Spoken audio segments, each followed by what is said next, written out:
Es un enorme placer recibirla a Diana Klinger en el Foro de Crítica Cultural. Diana, bueno, este trabajo de Diana me resulta súper fascinante. Estuvimos un poco discutiéndolo con algunos estudiantes del programa en cultura brasileña, algunas cuestiones. Diana es licenciada en Letras por la Universidad de Buenos Aires y doctora por la Universidad Federal de Río de Janeiro, y es actualmente profesora en la Universidad Federal Fluminense. Tiene 2 libros publicados de autoría propia y individual, digamos, Escritas de sí, Escritas do outro, y Literatura da Forza para a Ética. Y este trabajo, entiendo, de eso nos va a hablar, es parte de una investigación en curso, que está con 2, bueno, la voy a dejar a ella hablar sobre esto, pero Diana recibió la Tinker Visiting Scholarship el año pasado y estuvo en la Universidad de Madison, Wisconsin, trabajando de licencia también de su postdoctorado, y esto es parte de ese trabajo realizado. Así que es un enorme placer para mí eh, darle la bienvenida a Diana, y también quiero darle la bienvenida como nueva directora del doctorado a Luz Orne. Este será mi último foro de crítica cultural como doctora, como directora, perdón, del doctorado. Y bueno, y es una alegría que sea Diana, una casualidad y una alegría, esas coincidencias de la vida, porque con Diana trabajamos juntas muchas veces, seguimos trabajando juntas, hemos hecho muchas colaboraciones y es una alegría que sea el último foro que abro como directora del doctorado. Así que te escuchamos, Di. Bueno, buenas noches a todos.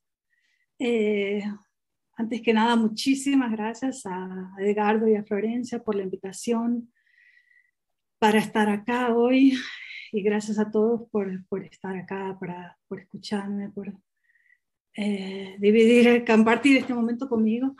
Para mí es un gran placer y es un lujo directamente poder estar dialogando sobre este proyecto que está en curso con ustedes. Y bueno, un gusto también estar en este cierre de ciclo de Florencia como directora del programa. Y bueno, voy a pasar directamente a hablar un poco del proyecto. En realidad, este texto que mandé es un texto que no está cerrado, ¿no? Inclusive pido disculpas por algunas erratas que descubrí después. Sobre todo la más importante que quisiera destacar es una que está en la página 26, donde dice que los pueblos de Sana y Guananas habitan en el Amazonas Oriental. Es un error, porque es justamente el Amazonas Occidental, y esto es importante, después ya van a ver por qué, pero es muy importante esta errata, no sé por qué se me pasó esto. Pero bueno, como decía, es un texto de una investigación en curso, parte de un proyecto que en realidad no tiene que ver con el arte indígena específicamente, a pesar de que esta relación entre literatura y antropología es una relación que vengo estudiando hace mucho tiempo, desde mi doctorado, 20 años atrás, cuando recién salía de la cátedra de Florencia en la UBA, y vine a hacer el doctorado acá a Río de Janeiro, donde me quedé. Bueno, desde esa época ya data este interés por las relaciones entre arte, literatura y antropología. Pero en este momento el proyecto tiene que ver más con la idea de pensar la subjetividad, las relaciones entre subjetividad y política de una forma más amplia, y sobre todo la tentativa de intervención en un debate en torno del problema de la identidad, que es un debate público, digamos así, en Brasil, mucho más, no solo académico, digamos así, es un debate que se tornó muy presente en la esfera pública, en los medios, pero que me parece que desde el ámbito académico es muy importante, no sé si tomar posición en el debate, sino intentar contribuir teóricamente. El texto que mandé no tiene mucha densidad teórica, eso fue proposital, porque vengo pensando mucho en aspectos teóricos y reflexionando sobre algunos conceptos sobre los cuales tampoco me voy a extender demasiado ahora, pero sí me gustaría contextualizar este debate antes de entrar específicamente en las obras a las que me refiero en el texto. A grandes rasgos yo diría que hay una especie de retorno a la cuestión identitaria en la crítica contemporánea, después de un cierto periodo de consenso, por lo menos académico, en la cuestión de la desconstrucción de la idea de identidad. Esto que yo ejemplifico en el texto con dos momentos, uno a fines del siglo XX, con el texto de Sueli Rolnik, y otro momento bastante reciente con estos trabajos de estos artistas de pueblos indígenas originarios. Y obviamente todo este retorno tiene que ver con toda una política identitaria que viene tomando fuerza en todo el mundo, pero que en Brasil tiene sus particularidades, especialmente por la fuerte presencia justamente de la cultura indígena en el ámbito del imaginario nacional, para bien y para mal, digamos así. Hoy por hoy es un problema serísimo, ¿no? El embate entre pueblos indígenas y extractivismo, para decirlo de una forma muy, muy amplia, ¿no? Avances sobre los territorios indígenas para fines de comercialización y garimpo, como se dice en Brasil, que es la extracción ilegal, digamos así, de las materias primas. Y también decía las particularidades de estos debates identitarios en Brasil, por un lado por la presencia indígena, pero también obviamente por la fuerte presencia negra, y diría que en mucho menor medida que la indígena, por la cuestión feminista. Y hay un concepto que en Brasil ha ganado mucha fuerza en los últimos años en el debate cultural, que es el concepto de lugar de fala o lugar de enunciación. Creo que no circula en Argentina tanto, por lo menos este concepto, con las personas que he hablado no lo identificaron como un problema, ¿sí? Pero bueno, es un concepto que, para decirlo muy rápidamente, tiene una genealogía que viene de la teoría interseccional feminista americana, que usa la expresión standpoint, que es la idea de este feminismo, creo que de la cuarta onda, no sé bien porque me pierdo con las ondas, pero que piensa en la interacción entre raza, género y clase, o sea, no pensar el género como algo desligado de esos otros factores, que son factores que evidentemente son dispositivos que marcan desigualdades sociales. Y esta idea sería de que hay diferentes efectos de verdad que dependen de quién está enunciando un discurso. Esto que podría parecer bastante consensual, académicamente por lo menos, la importancia de marcar estos lugares que están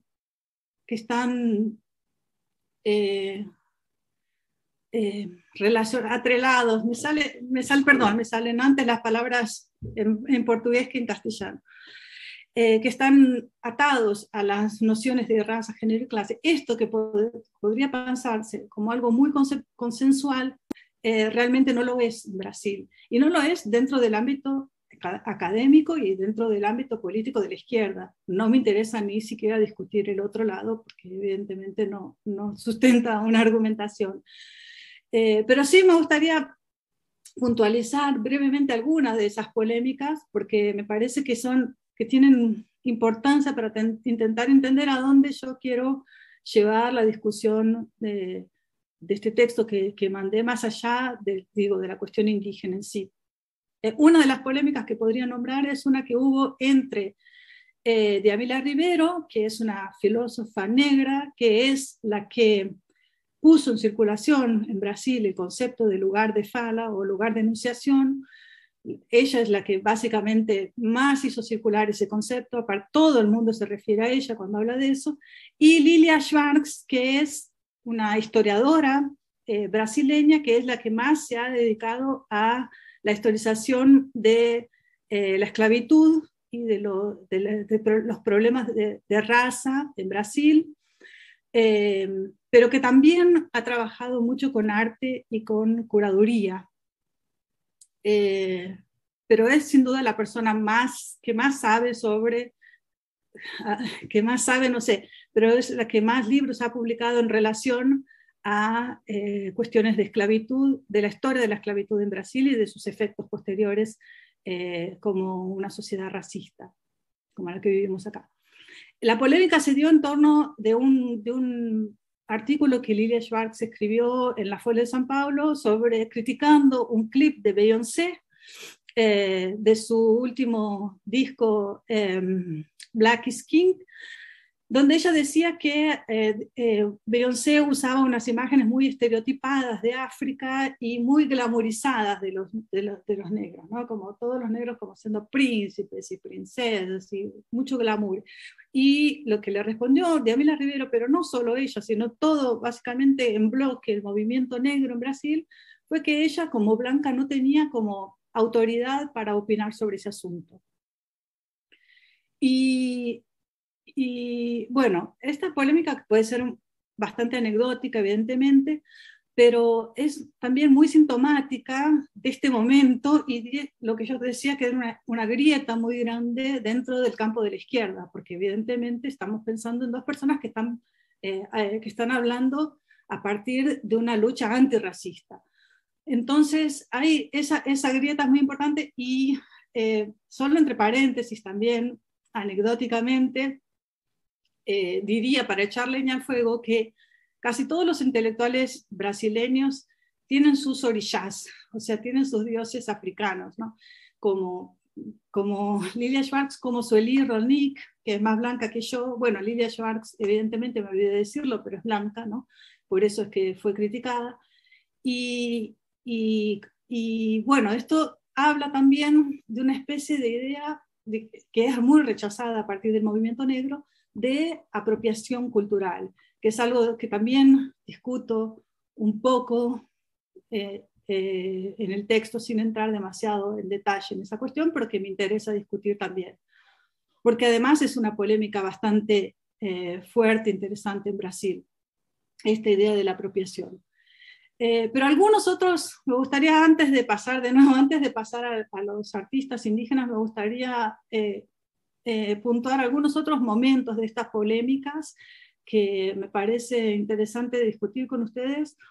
Uno no es exactamente una polémica, pero sí yo lo transformaría en una polémica, que es una antología de poesía femenina publicada el año pasado por Eloísa Buarque de Holanda.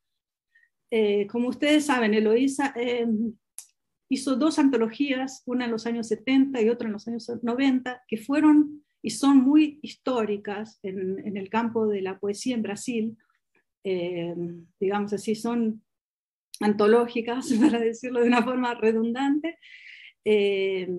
Y en la primera, dedicada especialmente a los poetas de la así llamada generación marginal, aquellos poetas que en los años 70 circulaban por fuera de los circuitos mainstream de publicación, y la segunda de una forma un poco más amplia, incluyendo poetas de una diversidad de posturas, de orígenes, de estéticas, y esta última que se llama As 29 Poetas Hoy, las 29 Poetas Hoy, que es una antología toda dedicada, por supuesto, a mujeres, donde ella identifica una cosa que ella llama de poemón, que es un término, o sea, poemón sería un gran poema único, ¿no? Que es un término que en realidad viene de aquella antología de los años 70, porque Cacaso, que era uno de los poetas, decía en esa época que todos esos pequeños, porque digamos así, poesías menores, pero que todas ellas formaban un gran poema. Y ella identifica esto en esta poesía de estas 29 mujeres que ella elige, ¿no? Como siendo las voces femeninas que se presentan como una especie de unísono, hablando, como esto lo dice ella en la introducción, de forma directa, en tono alto y bon son, en buen y alto sonido. Y bueno, esto de alguna forma no deja de retrotraerse a una idea de pensar la literatura como representación de identidades. O sea, en ese sentido, todas estas poetas están ahí porque representan un cierto feminismo actual, ¿no? Una cierta voz unísona que, digamos así, inclusive, y esto es que estoy diciendo, yo sé que es bastante polémico, ¿no? Porque es una lectura que no estoy de alguna forma juzgando la antología, pero sí me parece que es bastante sintomática de esta época en la que la cuestión identitaria está tan, como digamos así, a flor de piel, ¿no? Donde lo que importa son menos las individualidades de estas 29 poetas que el hecho de que las 29 estén hablando, digamos así, un mismo lenguaje. Al mismo tiempo, poco tiempo antes de esta antología, se publicó un libro en Brasil que se llama, un libro de Antonio Riserio que se llama El relativismo posmoderno y la fantasía fascista de la izquierda identitaria. Donde Antonio Riserio, que es un antropólogo, alega que estos movimientos identitarios han transformado el activismo político en episteme, y que lo que en realidad están haciendo es una especie de lo que él llama de reserva de mercado para, digamos así, poder autolegitimarse. Para quien no sabe, Antonio Riserio, además de antropólogo, fue asesor de las campañas de Lula y de Dilma, hizo parte del Ministerio de Cultura de Gilberto Gil, y además, y sobre todo, es autor de uno de los libros más importantes para pensar, digamos que es un gran antecedente para pensar la inclusión de la poesía indígena dentro del canon de la poesía brasileña, que es un libro que se llama Textos y Tribus, poéticas extraoccidentales en los trópicos brasileños, donde él comienza a pensar la poesía indígena a partir de su textualidad y no con un biais antropológico. O sea, estoy diciendo todo esto para decir que, o sea, es una voz que no se puede descartar tan fácilmente tampoco, aunque suene espantoso este título y uno diga es una bomba, especialmente en este momento que estamos viviendo, ¿no? Con este auge de la extrema derecha y toda la condena que hay a todas estas subjetividades. Bueno, dentro de esa izquierda existe esta postura. Entonces, me parece que sobre todo lo que nos obliga a pensar es que estos binarismos pro y anti-identitarios deberían ser repensados o desconstruidos. Y por fin, por último, me gustaría mencionar otro avatar de esta polémica, que es un texto de Vladimir Zafatl, que es un filósofo y es columnista de la Folha de São Paulo, tal vez el periódico más importante de Brasil, pero que ha ganado sobre todo mucha notoriedad en el 2018, en el año de las elecciones, porque él se transformó en una especie de intelectual público, llenando auditorios de, no sé, 2.000, 4.000 personas, discutiendo la coyuntura política que estaba llevando a la inminencia de la elección de Jair Bolsonaro. Y Zafatl tiene un pequeño libro, tiene, bueno, muchísimos libros, ¿no? Pero me voy a referir a un pequeño, casi panfleto, diría, en el que analiza las manifestaciones del 2013, algunos años después, y él muestra que lo que en realidad él sustenta que lo que pasaba en aquellas manifestaciones, que no haber una bandera muy clara, porque sabemos que en esas manifestaciones que fueron hechas durante el gobierno de Dilma, fueron de alguna forma totalmente descaracterizadas, en el sentido de que no se sabía si eran manifestaciones de izquierda, de derecha, qué era, pero él justifica eso y piensa que esa era la gran fuerza política de las manifestaciones. Entonces él va a contar una anécdota, que es que uno de los manifestantes estaba siendo entrevistado por un periodista, y el periodista le pregunta el nombre y el manifestante dice: yo no soy nadie. Y él dice: ese no ser nadie es decir, yo soy, esta manifestación es aquello que vos no podés nombrar y no podés representar. Y en esa no posibilidad de representación estaría, digamos así, la fuerza política de la multitud, que estaría desestructurando justamente aquello que puede ser, digamos, en otros términos, capturado, ¿no?, por cierto discurso político. Entonces, estos discursos que abiertamente y desde posiciones de la izquierda atacan las luchas identitarias, en el caso de Safat está directamente relacionado con una trayectoria que viene del marxismo, pero todo absolutamente atravesado por el psicoanálisis. Inclusive, otro paréntesis, muchos psicoanalistas se han posicionado públicamente en contra de todas estas demandas identitarias.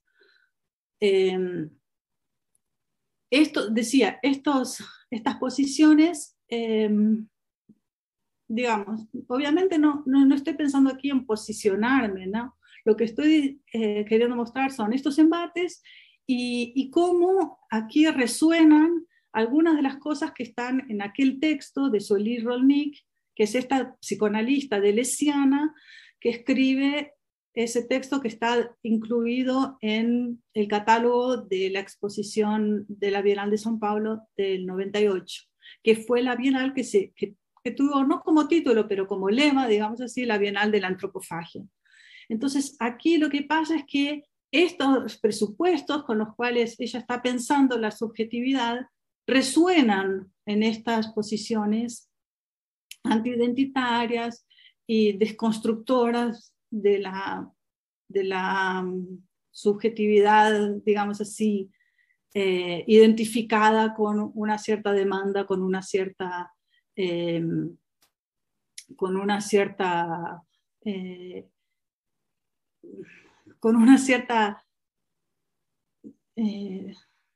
bueno, sí, demanda política, digamos así. Y bueno, como yo también mostraba en el texto, esta psicoanalista que usa un vocabulario claramente deleuziano, pero que también está dialogando con relecturas más contemporáneas de Deleuze, como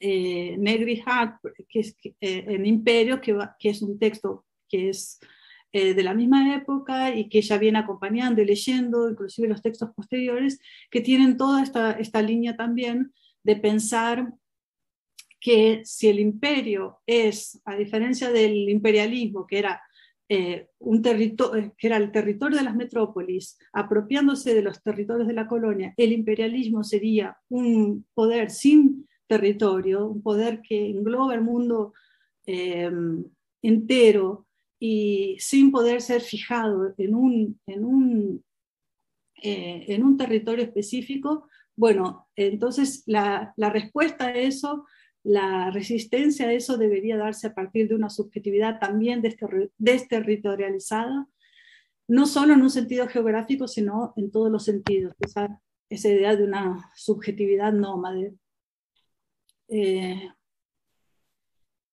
Bueno, entonces, a partir de estas cuestiones con las cuales yo de alguna forma me identifico, porque también yo fui formada en esta filosofía deleuziana, yo fui formada en estos parámetros postestructuralistas, desconstructores, pero de alguna forma el gran impasse que se plantea es cómo de alguna forma pensar de una forma no dicotómica esta formulación de una filosofía deleuziana y sus relecturas, y inclusive psicoanalíticas, y por otro lado demandas identitarias que son absolutamente legítimas. O sea, cómo ahí se plantea un impasse que es muy difícil de responder si uno no quiere de alguna forma quedar atrapado en lo que son los términos dicotómicos de un debate público, donde son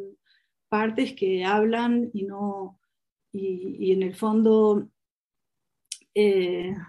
no están dialogando. O sea, cómo pensar al mismo tiempo las desigualdades estructurales y una subjetivación que estamos acostumbrados a pensar en términos de construcción performática, en términos de transformación, y cómo pensar sobre todo al mismo tiempo la construcción de estos lugares de enunciación y la abertura para una alianza con la alteridad o una alianza para una construcción de lo común. O sea, una serie de cuestiones que para el Brasil en este momento son absolutamente fundamentales y desde las cuales se está pensando a partir de la política, a partir de la crítica literaria, a partir del arte, como es el caso de estos proyectos de los cuales me estoy ocupando.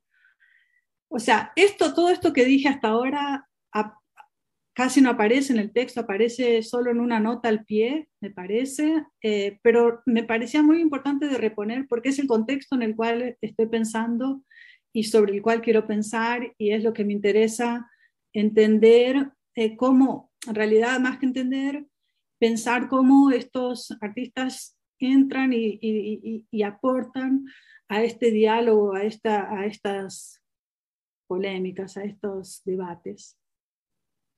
En el caso de estos artistas y en el caso del arte indígena, esto coincide además con el centenario de la Semana de Arte Moderna y con innumerables relecturas del modernismo que están produciéndose desde el año pasado por lo menos, y continúan, ¿no? Una serie de muchos textos que están repensando la Semana del Arte, repensando la antropofagia y repensando el modernismo brasileño. Entonces, bueno, entraría ahora sí a hablar un poquito más específicamente sobre estos trabajos.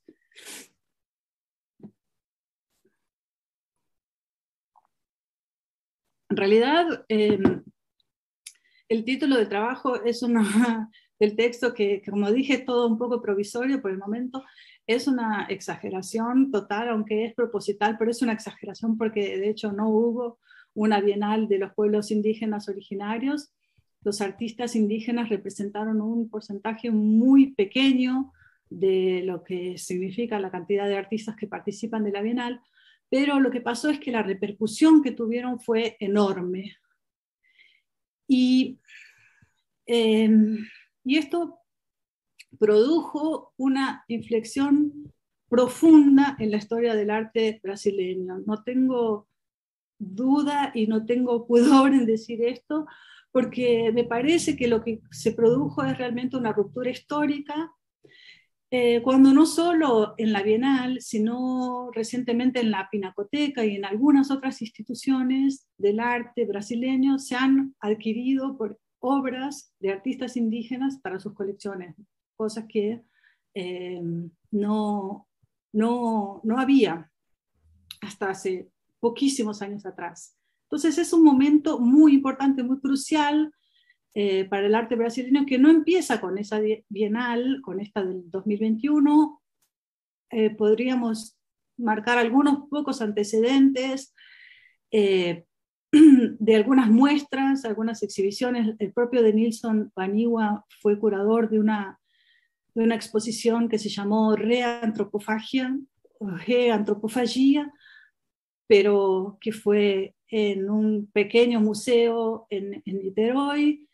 En la Bienal del 2016 hubo una temática indígena muy fuerte y hubo la participación de David Kompenagua y de Ailton Krenak en la Bienal, que fue también conocida como la Bienal del Antropoceno o de la caída del cielo, de Aquedo do Céu, porque se planteó mucho esta cuestión, pero no hubo, hasta donde yo sé, exhibición de trabajos de artistas de procedencia indígena. Pero también es cierto que hay un interés que viene de larga data de algunos otros artistas que vienen trabajando con el diálogo o incorporando experiencias propias con comunidades indígenas. Ligia Pape hace muchos años, Ernesto Neto, bueno, o sea, no es que aparecieron ahora los artistas indígenas, pero lo que sí ha aparecido como me parece que hay algunas cosas que han cambiado, sí. Y una de las cosas es que por lo menos estos artistas que traje acá, no solo ellos, pero sí básicamente ellos, cambiaron lo que uno entiende por arte indígena. Y por eso ellos se insisten en calificarse como artistas indígenas contemporáneos, porque ellos dejan atrás todo lo que para el mundo del arte blanco sería considerado folclore o de interés antropológico. Lo que normalmente se entiende como arte indígena relacionado a la construcción de objetos o de pintura corporal. Y lo que ellos hacen es, casi por primera vez, dialogar directamente con los parámetros del arte blanco, digamos así. Eso por un lado. Por otro lado, más que buscar una representación de su identidad o de la memoria ancestral, digamos, de las tribus, se proponen intervenir directamente sobre las formas del arte occidental y sobre una forma más amplia sobre la producción de imágenes y de imaginario, haciendo una crítica de eso, ¿no? De sus moldes y sobre todo de los modos de ver. Por otro lado, otra cosa que señalaría como una diferencia es una idea de autoría que en general también es negada a las artes indígenas, como si hubiera solamente una producción colectiva o una producción anónima. Los dos reivindican un colectivo del cual ellos son parte, especialmente, por ejemplo, Scheider Esbel fue el responsable por la inclusión de los indígenas en la Bienal de San Pablo, porque en realidad el que había sido invitado había sido él, y él dijo que solo participaría si participasen otros, si él pudiese llamar a otros, que él terminó financiando, porque el dinero que le dieron era para él. Entonces, la dimensión colectiva está muy presente para ellos, pero de todas maneras ellos se presentan como productores de sus obras, lo cual tampoco quiere decir que adhieran directamente al concepto occidental de autoría o de creación individual, y esto me parece que es evidente si pensamos no solo en el diálogo con el arte occidental, sino también el diálogo, por ejemplo, que Scheider Esbel establece con lo que él llama su abuelo Macunaími, que es ese creador mitológico que para él es artista de la misma forma que él. Entonces, todo esto hace que de alguna forma cambien los términos del diálogo entre artistas occidentales, blancos, y los artistas indígenas. Y también hace que por primera vez, me parece por primera vez, estas obras de arte sean discutidas por curadores y no por antropólogos. Algo que me parece que en la antropología viene ocurriendo ya hace unas 2 o 3 décadas. Lo que más conocemos es el trabajo de Eduardo Viveros de Castro, pero hay otros antropólogos importantes en este sentido que empiezan a pensar la cultura amerindia como una filosofía, o sea, como una filosofía capaz de poner en juego los conceptos de la antropología, o sea, que dejan de pensar esas culturas apenas como objetos de conocimiento, como si la cultura estuviera de ese lado y la filosofía, la ciencia de este lado, y empiezan a percibir que del otro lado hay teoría y que esa teoría desbarata absolutamente los términos con los cuales se habían pensado esas culturas desde la antropología. Básicamente la más conocida y la más importante desconstrucción de los términos naturaleza y cultura, a partir de los que es fundante, ¿no? A partir de la cual se fundan las ciencias occidentales, y que la cultura, las teorías indígenas van a desconstruir absolutamente. Entonces, como decía recién, recientemente estos artistas empiezan a ser pensados a partir de curadores, o sea, empiezan a ser pensados como arte, no como arte indígena simplemente, sino como arte. Y creo que esto también llevaría a toda una discusión, en la cual también tampoco voy a entrar, pero que está ahí también por atrás, que es en relación al valor, a la cuestión del valor, al valor de uso, el valor de exposición, y hay algunos momentos históricos en los cuales esto se ha colocado como pregunta.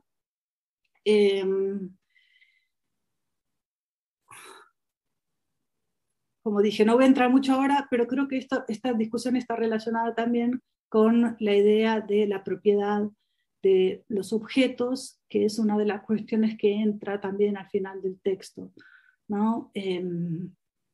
Porque cuando la propiedad de los objetos que están en el museo es puesta en cuestión, lo que se pone en cuestión ahí también es esta dicotomía entre valor de uso y valor de exposición. Y podemos pensar en discusiones que tienen que ver con la idea de la posibilidad de transponer la categoría de estética para más allá de la cultura occidental, que es una de las cuestiones que se colocó un famoso antropólogo del arte, que es Alfred Hell, que él va a decir que es un gran equívoco transponer para más allá de la cultura occidental la separación no solo entre valor de uso y valor de exposición, sino también entre lo sagrado y lo profano. O sea, no solo entre la utilidad y la finalidad sin fin que caracterizaría la estética en Occidente, algo que también ha sido cuestionado por el propio arte occidental, pero esta separación entre lo sagrado y lo profano, que sería legado de nuestra tradición de pensamiento, que el arte hereda y que el arte se coloca de alguna forma en el lugar de lo sagrado, que es algo que Benjamin también había señalado en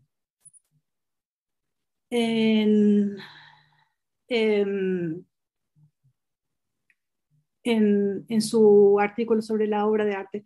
Voy a tener que pedirles disculpas por un minuto porque necesito atender una cosa urgente acá. Lo siento, perdón. Ya vuelvo.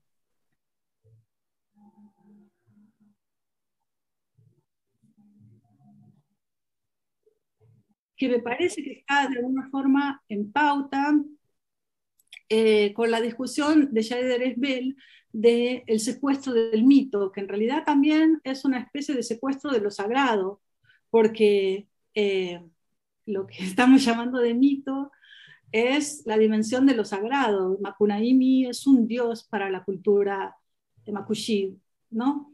Entonces, bueno, estas son algunas cosas que quería puntuar como diferencias que me parece que están marcando un momento del arte indígena que marca una diferencia con lo que venía pasando hasta este momento. No quiero extenderme mucho más, pero me gustaría subrayar puntuar algunas otras cosas del texto. Una es que una cosa que apunto yo especialmente en estos artistas, pero especialmente en el caso de Banigua, de Nelson Banigua, es una doble subjetivación, porque él al mismo tiempo se reconoce como Banigua, o sea, como perteneciente a esa etnia, y como alguien que está muy ligado a la fotografía y al cine, o sea, a la cultura de masas. Y otra cosa que él no dice es muy ligado a la estética de la vanguardia, que es lo que yo trato de reponer ahí, ¿no? Que hay otro diálogo que él no está puntualizando, pero que está, pero que existe por detrás, ¿no? Y esta doble subjetivación está muy presente en otro libro, en un libro que yo no hago referencia en el texto, pero que siempre está como en el horizonte cuando pienso en estas cosas, que es un libro de una antropóloga brasileña muy importante, que es Aparecida Vilaça. El libro es Paletó y Eu, Paletó y yo, que es es una historia autobiográfica de su relación con lo que ella llama su padre indígena, que en realidad es un payé, un chamán indígena, con el cual ella tuvo una relación muy próxima, familiar, digamos así, durante más de 30 años, y que ella escribe después de la muerte de él. Y entre las tantísimas cosas interesantes que ella cuenta en ese libro, ella habla de las sucesivas transformaciones, sucesivas conversiones al cristianismo del pueblo huarí, del cual forma parte este chamán, y estas sucesivas conversiones, porque van y vuelven a lo largo de generaciones, pero a veces dentro de la misma generación y dentro de la misma persona se convierte y se desconvierte, que es algo que también David Copenagua cuenta en La caída del cielo, La queda del cielo. Él también cuenta cómo él se transforma en blanco varias veces a lo largo de su vida, y cómo eso en realidad no excluye la conservación de una serie de prácticas que tienen que ver con sus propias culturas de origen. O sea, que en realidad esa doble subjetivación es una marca muy fuerte. Yo no sé decir si es una marca fuerte de estas culturas o sobre todo de estos sujetos que en realidad todos ellos son chamanes, son ligados al chamanismo, que es el chamanismo nada más y nada menos, ¿no?, que la capacidad de habitar otro cuerpo, la capacidad de ver y hacer ver una cosa que no es visible para el resto, a partir de la transformación y de la migración hacia otro cuerpo, que es el cuerpo de un animal. Entonces, hay inclusive una antropóloga del arte brasileño, del arte indígena, que es Els Lagru, que ella se refiere al chamán como un artista. Y ella relata algunos rituales chamánicos de la cultura Kashinawa, y muestra cómo en esos rituales el chamán se transforma en cobra, porque el consumo de la ayahuasca está relacionado para ellos. El ayahuasca es sangre de cobra, en realidad es sustancia del cuerpo de la cobra, y absorbiendo esta sustancia el chamán se transforma en cobra, y lo importante es que puede ver el mundo con los ojos de la cobra. Y toda esta posibilidad de otra subjetivación es una relación con la alteridad que es bastante diferente a la relación que tiene la antropofagia con la alteridad, que sería la antropofagia, la versión triunfante, digamos, en la visión blanca del ritual amerindio, a partir de Oswald de Andrade. Y también vale recordar que son grupos amerindios bastante diferentes, por eso dije que era muy importante esa errata de decir que estos son pueblos de la Amazonia occidental, de la frontera con Colombia, con Perú, y la antropofagia está basada más en la cultura de los pueblos tupí, que son los pueblos del litoral, y en la relación de encuentro con los colonizadores. Todo esto, esta cuestión está muy bien y de una forma muy interesante colocada en un libro que fue lanzado la semana pasada, de una persona que está acá presente, que es Vinicius Jiménez, que trabaja con una relación, de una forma muy interesante, la relación entre poesía y rituales chamánicos de cierto chamanismo, de ciertas familias de pueblos indígenas del Amazonas occidental, que se llama El libro se llama Rituales, Poemas, Pronomes, Rituales, Poemas, Pronomes, y después yo lo voy a escribir en el chat, porque se puede bajar de forma gratuita en el site de la editorial, que es la Papéis Selvages, pero es muy interesante porque es pensar esta relación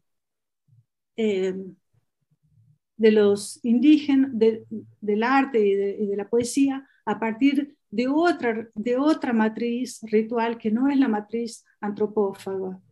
Y de alguna forma me parece que es esto lo que también están poniendo en cuestión estos artistas, de una forma bastante diferente, no estoy comparando, solamente estoy diciendo que pensar estas formas de relación con la alteridad, como las están colocando a partir del chamanismo, sería bastante diferente en términos de pensar las relaciones con la alteridad que pensarlas a partir de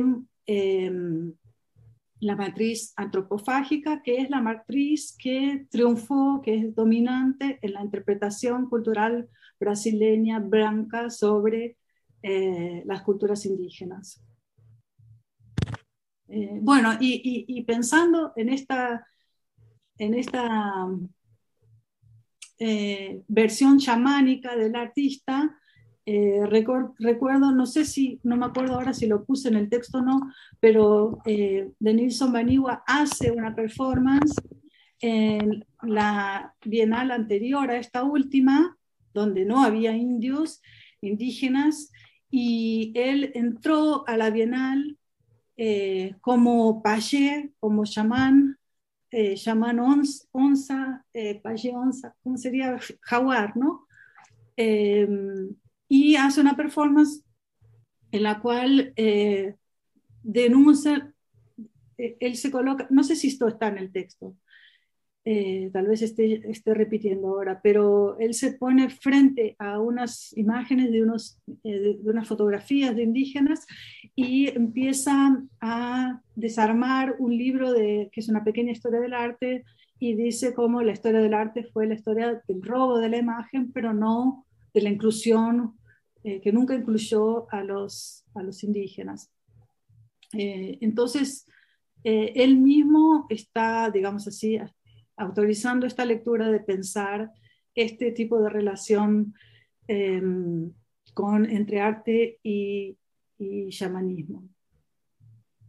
En realidad, esos dos artistas que yo puse ahí son muy diferentes entre sí, pero tienen un diálogo muy fuerte entre ellos, pero son estéticas completamente diferentes.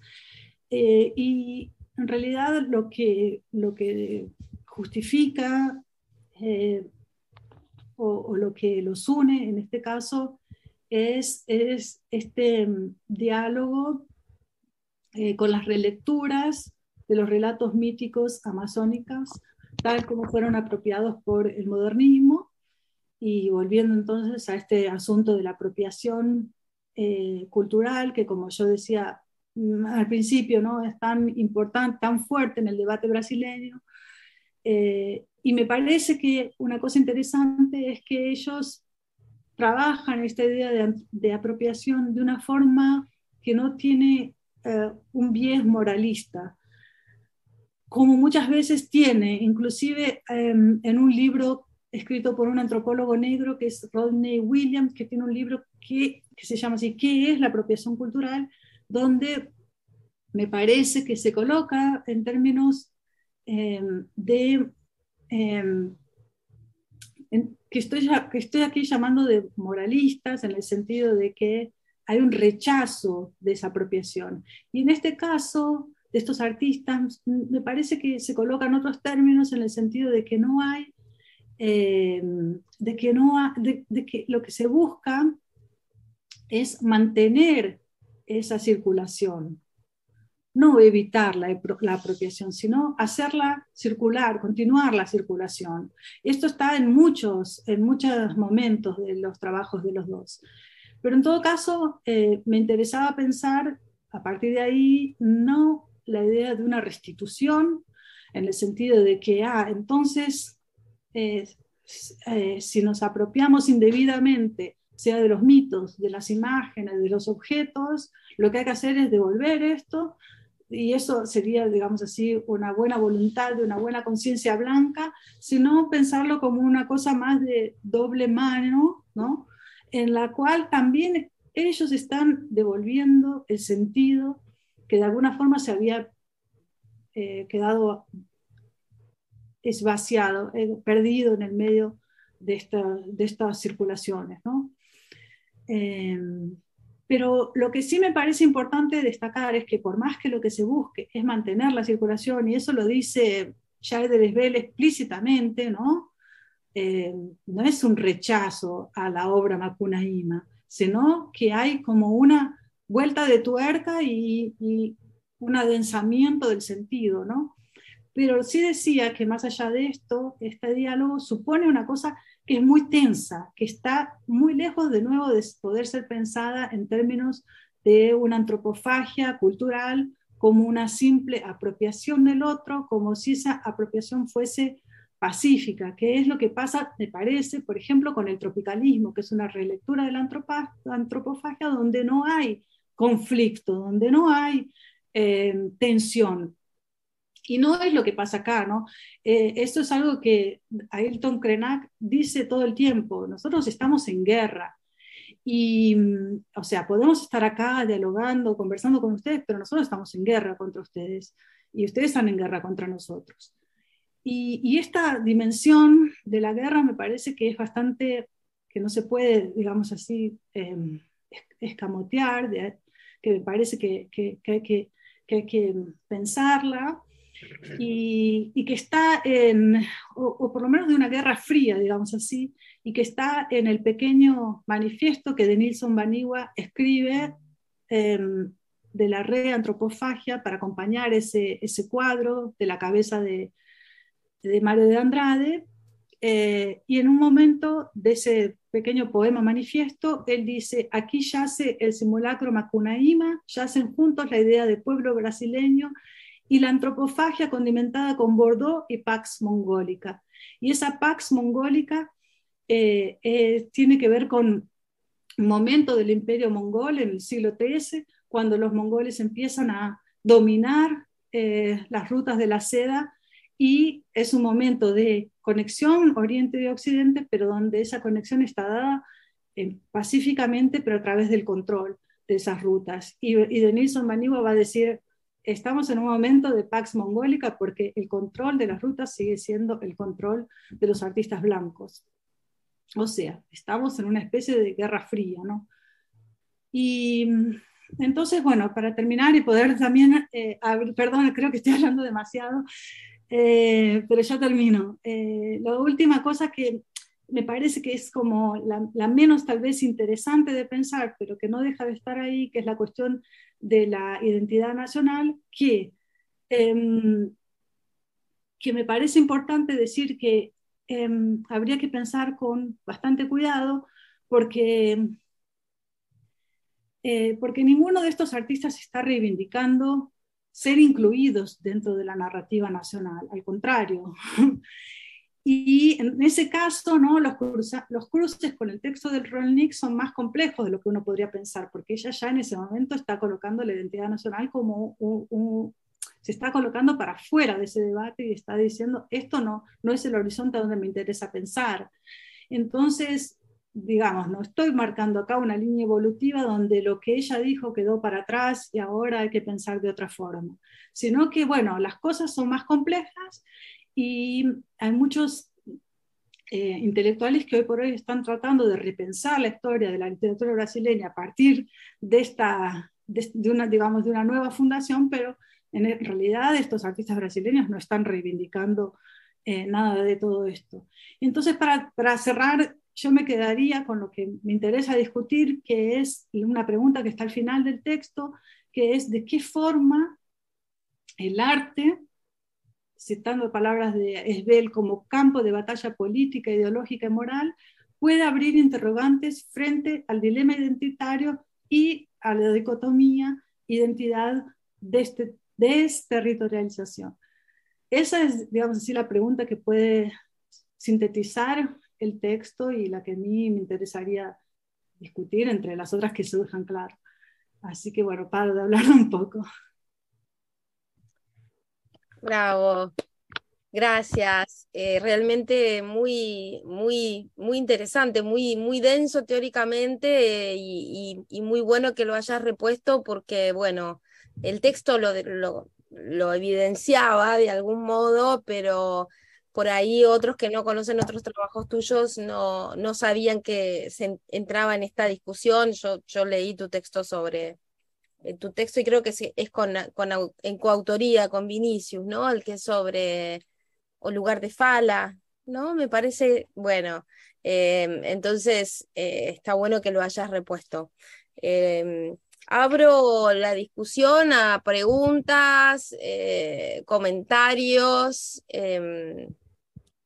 no sé, no, no quiero acaparar, pero, pero quiero sobre todo, yo quiero recalcar, ahí está Álvaro, que ya le voy a pasar la palabra, quiero recalcar la valentía, Diana, de meterte en este debate que realmente es está muy caliente en Brasil. eh, y está de otro modo, pienso yo, muchas de las cosas que decías, está de otro modo en otros países donde lo indígena, el arte indígena, la literatura indígena también está reemergiendo, de otro modo, pero semejante, que por ahí puede ser interesante compararlo para tratar de salir de esa dicotomía. No sé, estoy como tirando, pienso mucho en todas las cuestiones, lo que se está escribiendo sobre la poesía mapuche en Chile. Bueno, creo que en Brasil, a raíz de la fuerza que tuvo ese libro de Chamila Ribeiro y el momento tal vez, ¿no? Eso también, el contexto de cuando sale ese libro y el peligro de Bolsonaro que se concreta y demás, se llevó más para el lado identitario, y creo que en otros países por ahí no están así, y eso puede servir para complejizar la dicotomía. Pero bueno, lo dejo ahí. Álvaro. Sí, ahí me escuchan. Sí. Bien, bueno, muchísimas gracias Diana por tanto por el texto como por la contextualización de tu discusión que, bueno, que es riquísima y que ayuda a entender la complejidad de este debate, ¿no? Que para los que no tenemos no estamos en Brasil, digamos, tiene una cantidad de matices extraordinaria, ¿no? Y cómo la Bienal de San Pablo también funciona como una especie de termómetro. Bueno, yo pensé muchísimas cosas mientras te escuchaba y también cuando leí el texto. Y tengo como dos preguntas o dos cuestiones que me gustaría consultarte. Y ya tuvimos una presentación de Ieda Magri hace unos pocos días, que algunos de los que están acá estuvieron presentes, donde también ella trabajó sobre la obra de Nilsson, ¿no? Y de otros artistas indígenas. Así que eso a mí por lo menos me permite entender un poco mejor todo este debate. Cuando escuché la presentación de Ieda también le planteé una pregunta que te la vuelvo a formular a vos y que cuando te escuchaba también lo pensaba, que es una pregunta medio básica, ¿no? Y medio, no sé, casi medio, no sé, un poco psicobolche, digamos, ¿no? Pero me pregunto, todas las voces de los artistas indígenas son masculinas, ¿no? No hay ninguna mujer indígena que hable. O yo pensaba cuando te escuchaba, yo por ejemplo, yo enseño bastante literatura colonial, ¿no? En cursos que tengo que dar, y como vos seguramente sabés, por ejemplo, las crónicas de Álvaro Núñez Cabeza de Vaca, Naufragio, que es un libro que enseñé el año pasado, habla mucho de los chamanes, y los chamanes comparten muchas de las características que vos mencionás, pero también son transexuales. O sea, yo pensaba en esta digamos, discusión de la cuestión de la dicotomía, que es una discusión que es muy rica también y que lleva mucho tiempo, ¿no? Pensaba en el tercer espacio de Homi Bhabha, ¿no? Que el tercer espacio también es eso, ¿no? Cuando él hablaba del tercer espacio, también estaba pensando digamos, en la bandera gay, que tiene muchos colores y no tiene celeste y rosa. Entonces, ¿qué pasa con el lugar de esas identidades móviles que evidentemente están en el centro de tu argumento, esa, digamos, problematización del binarismo que todos conocemos, que viene del postestructuralismo, y cómo resituarse frente a eso, y si hay alguna huella o algún registro de voces, ¿no? Lugares de fala, no binarios, ¿no? Porque parecen bastante, no solo binarios, o sea, no tengo ningún recuerdo, registro de artistas indígenas, mujeres, o que asuman algún tipo de identidad sexual no binaria. Eso por un lado. Y por el otro lado, que esto también hablé, traje el tema en relación con la Semana de Arte Moderna y los 100 años de la Semana de Arte Moderna. Bueno, repensar a Mario como blanco, ¿no? Porque no era blanco, ¿no? Todos sabemos eso. No solo no era blanco, sino que tampoco era binario, que es un tema que a mí siempre me ha asombrado, la poca discusión, problematización que se ha hecho históricamente en la historia de la literatura brasileña, de esa cuestión que ahora aflora, ¿no? En los libros nuevos hay varios artículos que recuperan esa cuestión. Pero bueno, no sé qué pasa, si hay alguna referencia en estos cuestionamientos de la antropofagia acerca de ese lugar de Mario que no es ni blanco ni masculino, ni completamente masculino, sin entrar en los detalles del viaje a la Amazonia, donde también su relación no es una relación exactamente como la de un antropólogo, digamos, no lo pondría en el mismo nivel, pero bueno. Yo me tengo que ir medio rápido, lo siento, no me voy a 7:30, me tengo que ir porque tengo un compromiso, así que por eso quería hacer la pregunta a ver si puedes decir algo al respecto. Gracias, buenísimo todo. Bueno, Álvaro, muchas gracias. Sí, bueno, a ver, trato de responder rápidamente, son muchas cuestiones. Sí, hay muchas artistas indígenas brasileñas, indígenas mujeres, hay muchas. Bien, bien. Sí, sí, hay muchas. A mí me interesaban estos trabajos por el diálogo que plantean, es tan fuerte con el arte y la literatura blanca, digamos así. Blanca, sí. Obvio que esto es digamos, es una forma de identificar a lo que se conoce como brasileña, digamos así, el modernismo y tal. Digo esto porque lo que decías de Mario, que no es blanco, inclusive en el cuadro Reantropofagia de Nilsson, pinta a Mario de Andrade más negro de lo que era en realidad, ¿no? Y eso lo señala explícitamente, así como en un libro que yo menciono en el texto, que es Macunaímí, que fue una especie de obra de teatro, pero es un ensayo colectivo en realidad, transformado en obra de teatro en el sentido de que las voces aparecen así como personajes, pero en realidad son voces que han discutido Macunaíma entre curadores, entre profesores de literatura y indígenas de diferentes etnias, y se coloca claramente esta cuestión de la sexualidad de Mario, de su no blanquitud, etcétera y tal. Lo que pasa es que yo lo que estoy tratando es tal vez de desplazar la discusión de digamos así, de las características físicas, sobre todo porque lo que pasa es que si los lugares de habla son pensados como en el sentido de lugares estructurales de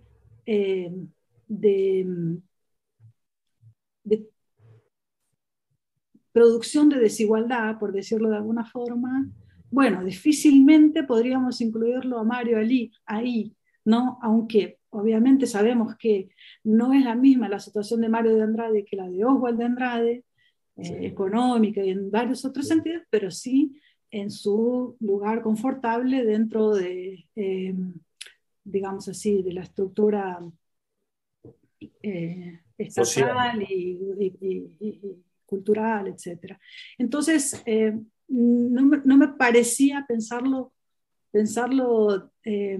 por ahí, o sea, que en realidad la discusión pasa por ahí, o sea, no estoy diciendo que no, pero justamente yo trato, lo que, lo que a mí me, lo que a mí me produce ruido o me parece problemático es pensarlo justamente, si el lugar de enunciación es pensado a partir de los cuerpos concretamente, llegamos a estos impases, ¿no? A donde, bueno,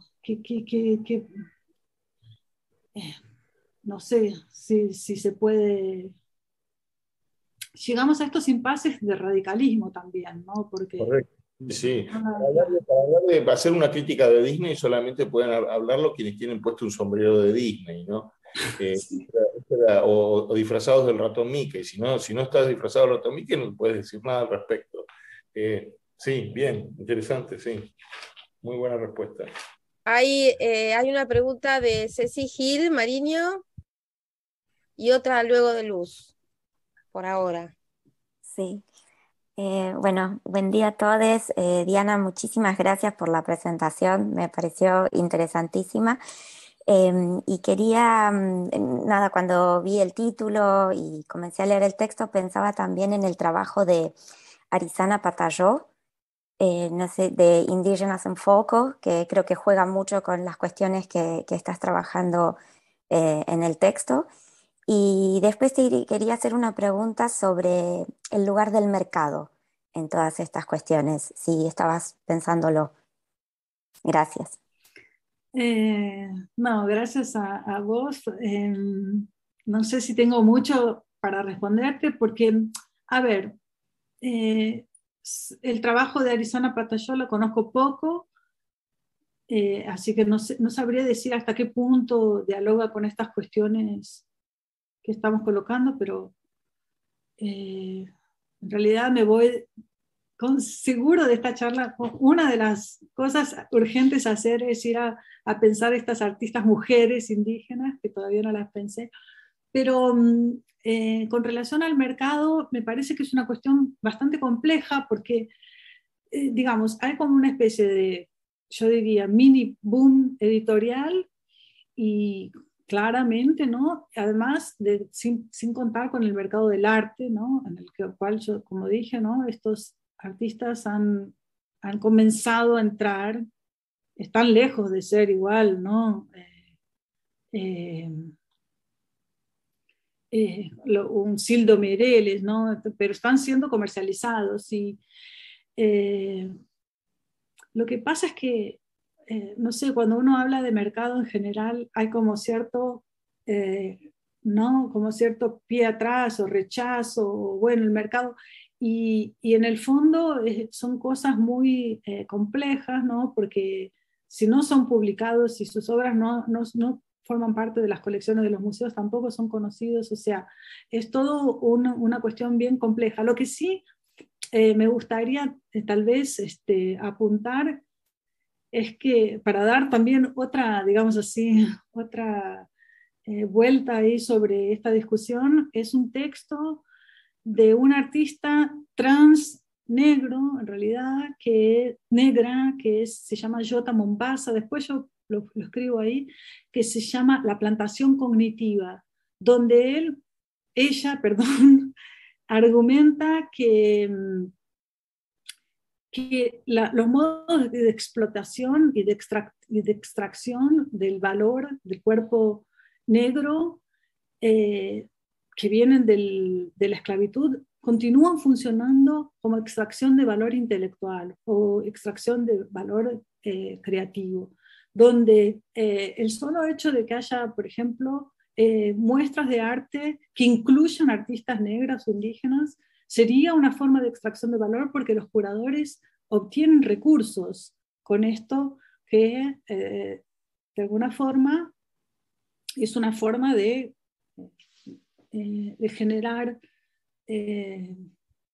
dinero, ¿no? O sea, obtención de recursos y también de recursos en el ámbito académico, ¿no? Para los investigadores, o sea, hay todo un mercado para salir de la idea de que el mercado es solamente, ¿no? Lo que el mercado de los editales, ¿cómo se dice editales? De las Subsidios. Concurso, sí. Concursos. Sí. de los subsidios, o sea, hay todo un mercado de dinero público y privado, ¿no?, que se mueve alrededor de la visibilización de estas obras. Entonces, bueno, pero todo esto nos hace caer en una cierta paradoja, porque de alguna forma, si un curador blanco va a incluir artistas negros o artistas indígenas dentro de sus muestras, va a incurrir en esto, aunque hay formas y muchas formas de minimizar esto, ¿no?, con transferencia de recursos y una serie y sobre todo transferencia de curaduría, que es algo muy importante que también estos artistas reivindican, ¿no? Ellos no son solo artistas, son curadores, ¿no?, y son ellos mismos captadores de recursos, etcétera.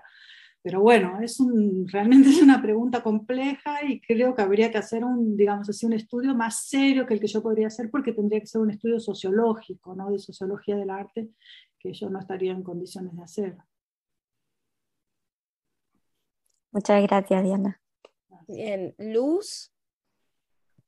Bueno, muchísimas gracias por la presentación. La verdad que me encantó, súper clara y nada, me sirvió muchísimo, así que te reagradezco. Y me interesa muchísimo muchos de los problemas, ¿no?, que surgen acá. Recién cuando decías lo del cuerpo, ¿no?, de esto que planteaba Álvaro, de lo de Mario, ¿no?, y pensaba en este ejemplo que dabas del artista que lo convocan para la Bienal y que al mismo tiempo él dice, yo voy solo si voy con otros, ¿no? Y pensaba qué difícil, no sé si es una pregunta, más bien es como un comentario, digamos, pensando cómo también, como para discutir un poco sobre la encrucijada, ¿no? Porque es difícil en dónde, cómo incluir, ¿no? Digamos, si uno incluye y en realidad incluye solamente casos en esto, ¿no?, de que también es expropiar, pero también si incluís ¿no? Pienso también en el caso del feminismo, ¿no?, que es muy común, ¿no? Bueno, solo me incluyen, hay un texto de Torril Moy muy interesante que es sobre la idea de no incluir solamente porque sos mujer, sino también por una cuestión feminista, ¿no? O, no sé, las tretas del débil, ¿no?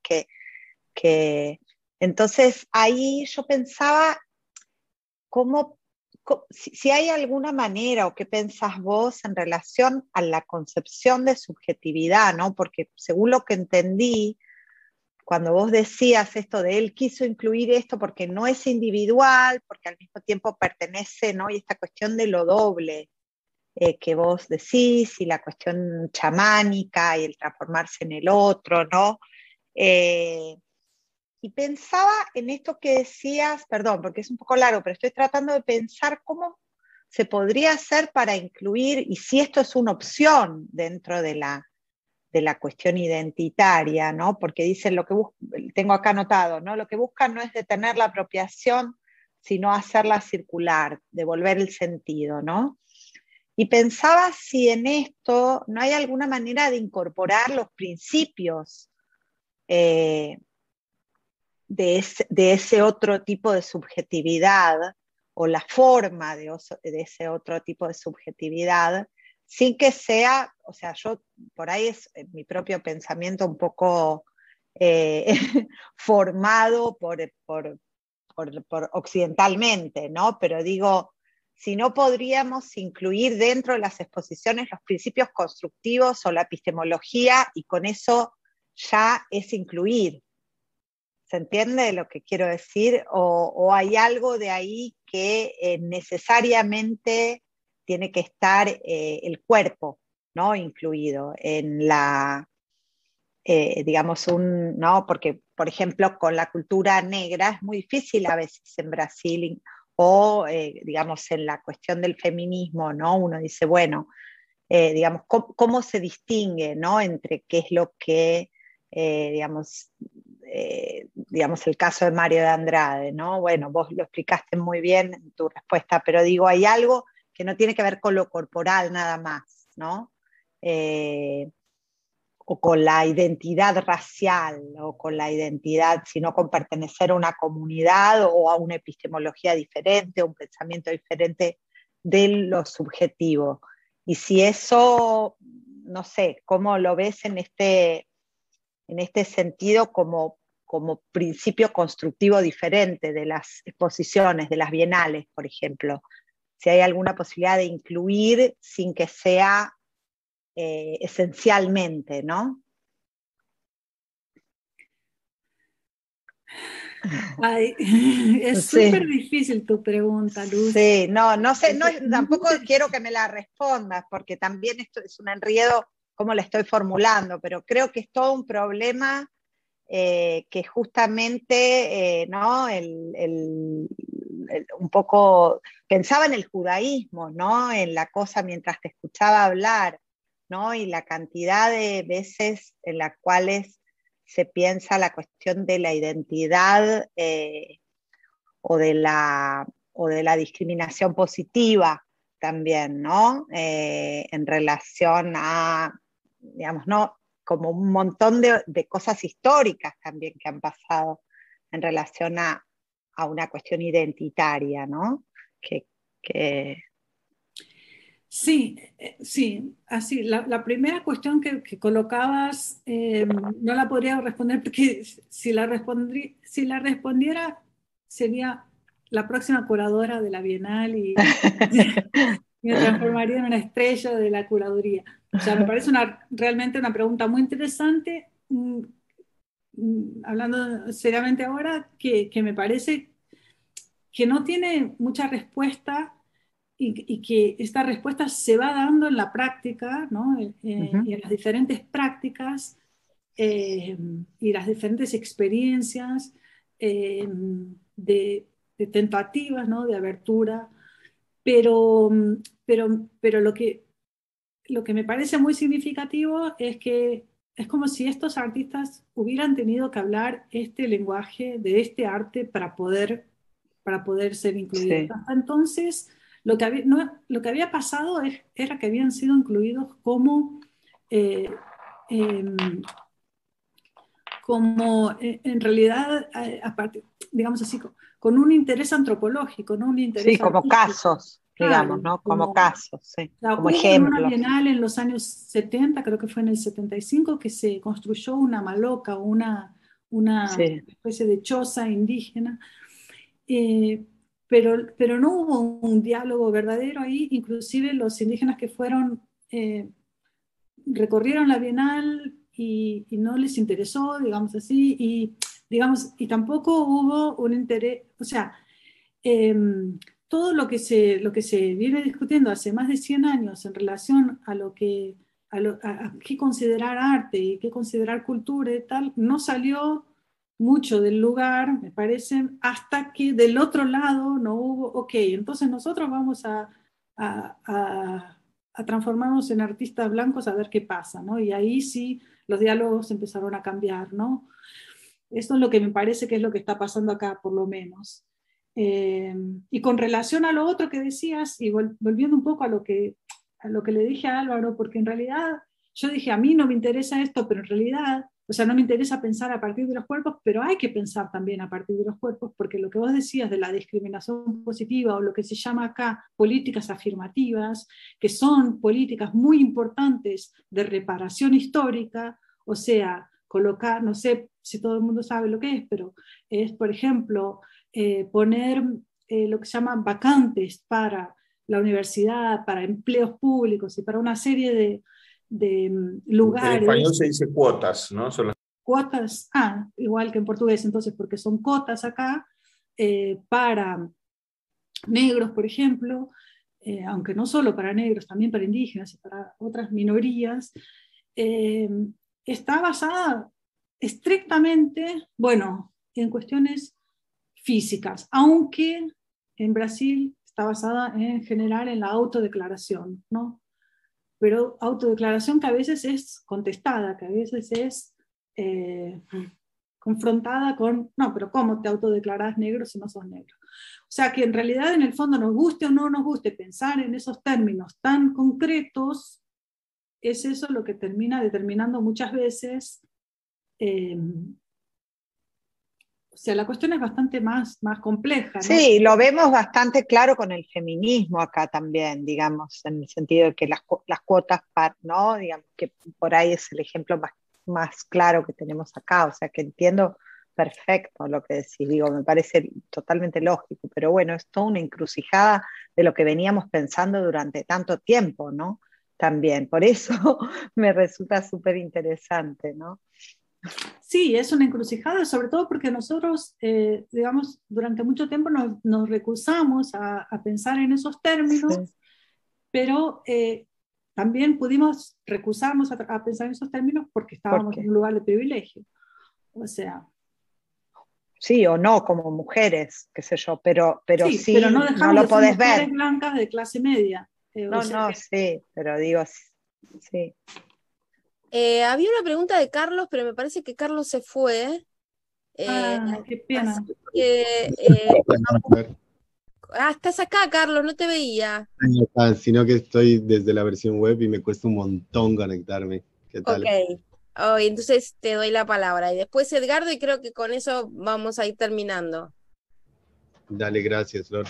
En realidad mi pregunta más que nada va concretamente a que todos estos procesos que están fluctuando, digamos, dentro del arte indígena, el preguntarse por el yo, que viene a ser el otro que viene a ser el yo, y todas estas cuestiones, ¿de qué manera se transversaliza esta perspectiva sobre no identidades, sino sobre como espacios sexogenéricos? Me sirve mucho lo que me contabas de este libro de de Jota Mambosa, de la extracción, digamos, del valor del arte indígena, del mercado del arte, ese planteamiento desde esa perspectiva. Pero me interesa muchísimo saber si es de que existe alguna aproximación desde la Bienal y cómo se ha aproximado ese diálogo.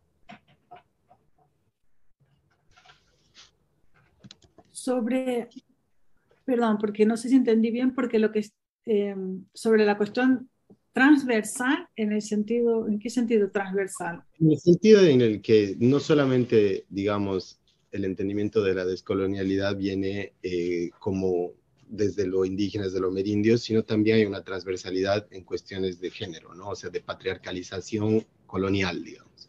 Entonces, si es que de alguna manera se ha podido abordar eso, cómo se lo puede haber abordado en la Bienal, si ha habido alguna aproximación, sobre todo un más estado de la cuestión que una respuesta así, porque, bueno, es una cosa muy debatida, capaz. Sí, en realidad, desde la Bienal, hasta donde yo sé, no se ha abordado, pero no te puedo decir esto con total seguridad porque no he hecho un análisis de todas las bienales ni de toda digamos así, la trayectoria de la curaduría en Brasil y todo eso, porque tampoco es mi objetivo ni mi tema, ¿no? Sino que al revés, estos trabajos los uso para pensar estas cuestiones polémicas, ¿no? Pero entonces no sabría decirte si desde la Bienal se ha abordado estas problemáticas.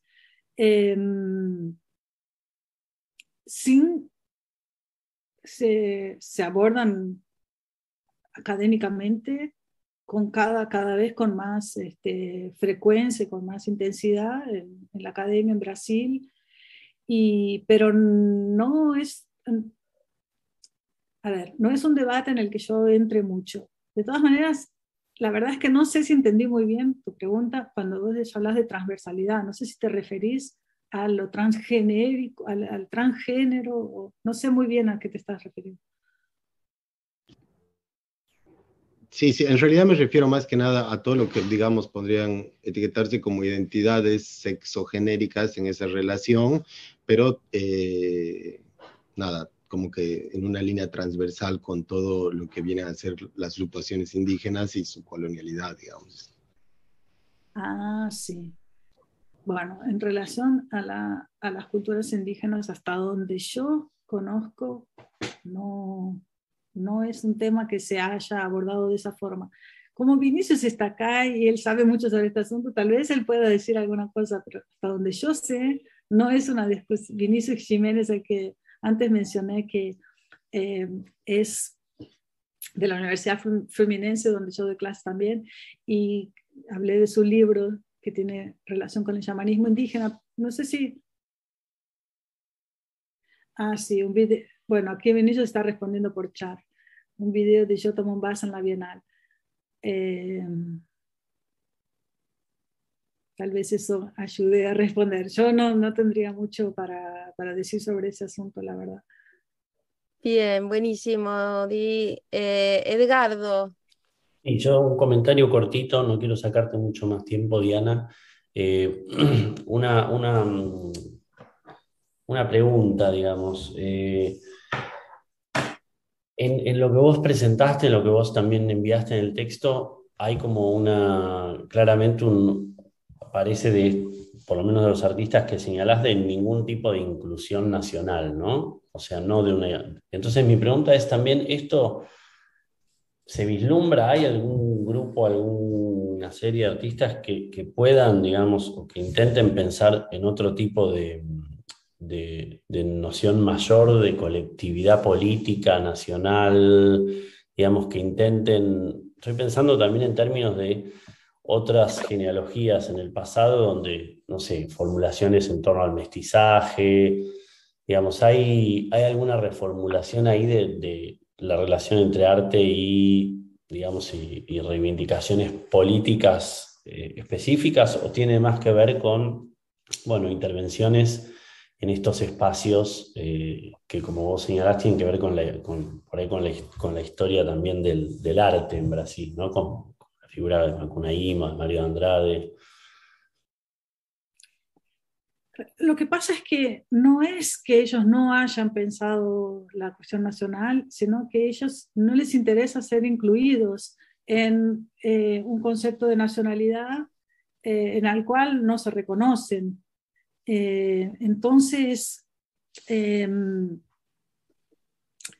la cuestión del Estado es una cuestión bastante compleja en este caso, porque sus derechos terminan dependiendo del Estado brasileño y de la Constitución brasileña, que especialmente la formulada en el 88, que ha sido un avance supuesto en la formulación de los derechos indígenas, aunque no se ha cumplido, pero hay una serie de cuestiones que están siendo discutidas, inclusive actualmente, en la justicia, en la Suprema Corte, con relación a las tierras indígenas. O sea, todo esto depende de medidas que son estatales. Pero por otro lado, el Estado no es, el Estado brasileño, el Estado nacional, no es el horizonte en el cual ellos tengan ningún tipo de relación, porque ni sus fronteras geográficas, ni o sea, lo que yo decía es, ellos no, inclusive me parece cuando reivindican el mito de Macunaíma, no es para que, digamos así, el verdadero mito sea fundacional en la literatura brasileña, sino que se corren de ahí porque lo que importa para las diferentes etnias son sus grupos étnicos y las relaciones entre los grupos étnicos, ¿no? Y por supuesto la relación con los blancos, pero esa relación en realidad es, como yo dije, de Guerra Fría, en la cual no se trata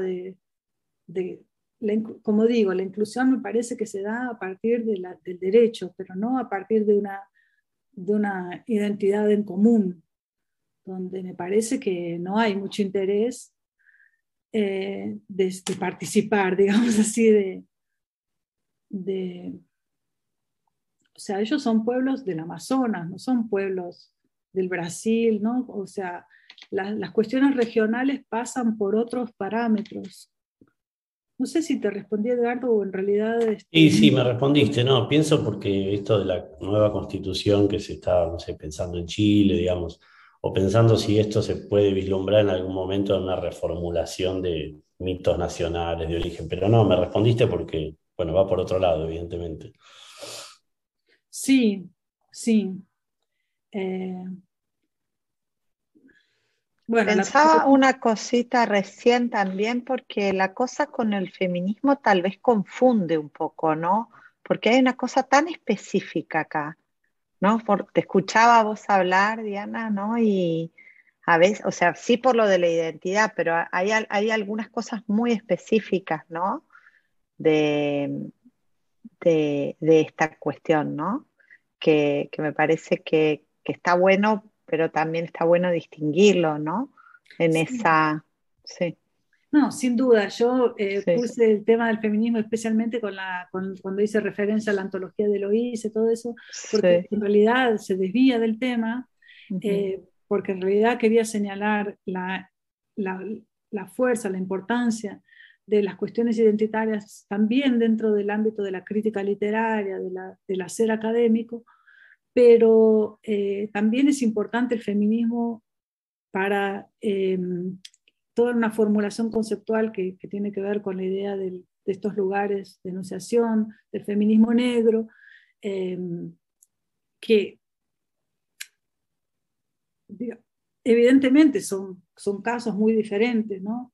Son casos muy diferentes, pero la guerra cultural que se vive en Brasil hoy en día, porque es realmente una guerra cultural que, como yo decía antes, en realidad yo toda esta discusión la estoy planteando en el ámbito académico, en el ámbito del debate público de izquierda. O sea, ni siquiera, o sea, la guerra verdadera es con la negación de todo eso, ¿no? Y el exterminio directamente de mujeres, indígenas, negros, que se vive diariamente en la sociedad brasileña, diariamente, de una forma brutal. Pero digamos así, claro, tenés toda la razón del mundo, son cuestiones muy diferentes, pero tienen, me parece, en común esta cuestión de reivindicar a partir de ciertos lugares muy específicos, ciertas políticas muy específicas. Cada reivindicación es totalmente diferente, ¿no? Y tiene historias y trayectorias muy diferentes. Sí, sin duda, sin duda.